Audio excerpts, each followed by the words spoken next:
अचानक यरूशलेम के बड़े गेट से घोड़ों के टापों की आवाजें सुनाई दी। लोग चीख रहे थे। हर तरफ अफरा तफरी मच गई थी। खबर आई कि अल्बशालूम ने अपनी फौज के साथ महल का घेराव कर लिया है और वो तख्त पर कब्जा करने के लिए आगे बढ़ रहा है। अब दाऊद अलैहिस्सलाम के पास दो रास्ते थे, या तो वो अपने बेटे के खिलाफ तलवार उठाएं और अपने ही खून से हाथ रंगे, या फिर वो खामोशी से अपना तख्त छोड़ दें और अल्लाह के फैसले का इंतजार करें।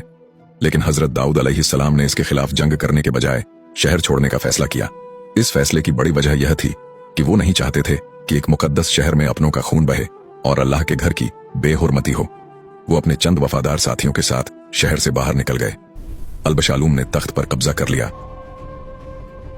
लेकिन जल्द ही दोनों लश्करों के दरमियान शहर से बाहर एक जंगल में मुकाबला हुआ। हजरत दाऊद अलैहिस्सलाम ने अपने सिपह सालारों को सख्ती से ताकीद की थी कि अल्बशालूम को जिंदा गिरफ्तार किया जाए और उसे नुकसान न पहुंचाया जाए। जंग के दौरान जब अल्बशालूम का लश्कर बिखर गया तो वो अपने खच्चर पर सवार होकर भागा। रास्ते में एक बड़े दरख्त की शाखें नीची लटक रही थीं। अल्बशालूम के लंबे बाल इन शाखों में बुरी तरह उलझ गए और वो हवा में लटक गया। सिपाहियों ने जब उसे इस हाल में देखा तो फितना खत्म करने के लिए उसे वहीं कत्ल कर दिया। जब हजरत दाऊद अलैहिस्सलाम को अपने बेटे की मौत की खबर मिली तो वो एक बाप के तौर पर बेहद गमगीन हुए और झारो कतार रोए।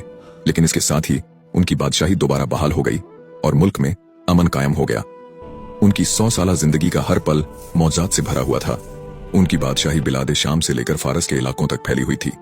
वो एक ऐसे हाकिम थे जो रातों को आम इंसान बनकर गलियों में निकलते और लोगों से अपने बारे में पूछते कि तुम्हारा बादशाह कैसा है? वह बहुत अच्छे और न्यायप्रिय है। दोस्तों, यहाँ से कौम दाऊद अलैहिस्सलाम का दिल दहला देने वाला वाकया शुरू होता है। क्या कोई पूरी की पूरी कौम एक ही रात में जानवर बन सकती है?